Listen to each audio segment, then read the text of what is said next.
My name is Johan Merican. I'm Chief Executive Officer of Talent Corporation. I first started off when I was in school. All my siblings were all like top students. So I guess there was an expectation on Johan, the youngest of this family. But unfortunately, I turned out to seemed to be the weakest link. So much so, I remember my mum being very upset. I remember, especially in the Form 3, preparing for SRP, and my mum getting very stressed because in the years leading up to it, I'm the one always the teacher call my mum, come in, Johan not doing his homework, Johan very lazy, Johan's handwriting's terrible. So my poor mum has to always go and see the teacher, embarrassment to her. My mum was having this almost conversation with my dad saying, ask my dad's help, say, look, you must do something, must do that, this is SRP year, must make sure Johan doesn't do very badly.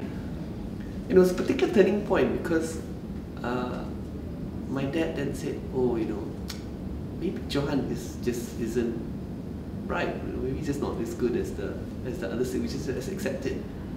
Wow, but that was very motivating. And then suddenly you think, alamak, even my dad thinks I'm not good.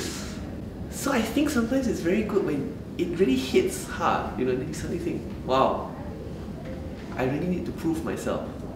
And I think from then on, I really then work very hard.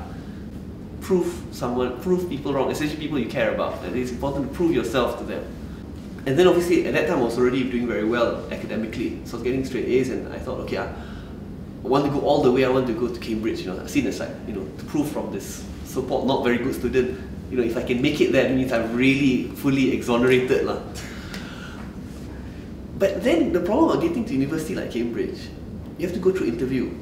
And we are Asian, I mean, can score, but talk sometimes not so good. And so I really completely bombed the interview, got rejected. At the time, Sime Darby had this scholarship program where every year they would send. So these two students had gotten an offer to go to Cambridge, but somehow or another they didn't get the grades. And so that year, Sime Darby suddenly had no students to send. And so we heard about it, and then contacted them to say that actually I've managed to get straight A's. I was early rejected, but I managed straight A's, and so fortunately without interview they said, okay you can fill up the space. I think go interview so sure die one. But I think because I was really motivated to prove people wrong, I guess I really worked hard again to ensure that by the time we reached final exams, I managed to beat everyone from that college. Because I guess I had a point to prove. You rejected me in favor of this, dozen of people. So I graduated first class. So I think it'd be interesting. So maybe I may not have gotten the first class if I had not originally been rejected, and really entered by good luck. So sometimes maybe in life, good luck may happen, but sometimes you need to respond or take action. You cannot just rely on luck. You must be grateful for that good luck, but then take action. But I must confess, having graduated with a first class from Cambridge, I don't know, maybe it does get to one's head. So I think you're already a hero. I think you'll be a hero. So I joined Pricewaterhouse London to do my chartered accountancy. Started off in audit. I remember my second year professional exams, I even got the national prize for my professional exams. So hero. What then I would say was a failure. When it then came to my appraisal, year-end appraisal based on my work, I actually got rated bottom in my year. And I basically got held back from promotion. Seriously, jatuh air muka really lost face one.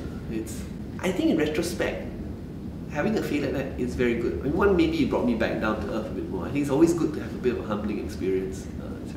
I think the other one is then trying to figure out what do you really want out of life. So, in that sense, I think failure is a very good thing. In fact, I dare say, you would probably not find anyone successful who has not failed. If you are not failing at all, maybe you're not pushing yourself hard enough and you're just playing it safe. And if you're playing it safe, you will never achieve your potential. So you should, as a reality check, you should always have a real risk or stress. Especially when you're starting off a career, you really should, that's when you really want to learn. And failure is one way of learning. And if you're not really at the boundary of almost failing, then you're probably not pushing yourself to fully realize your potential.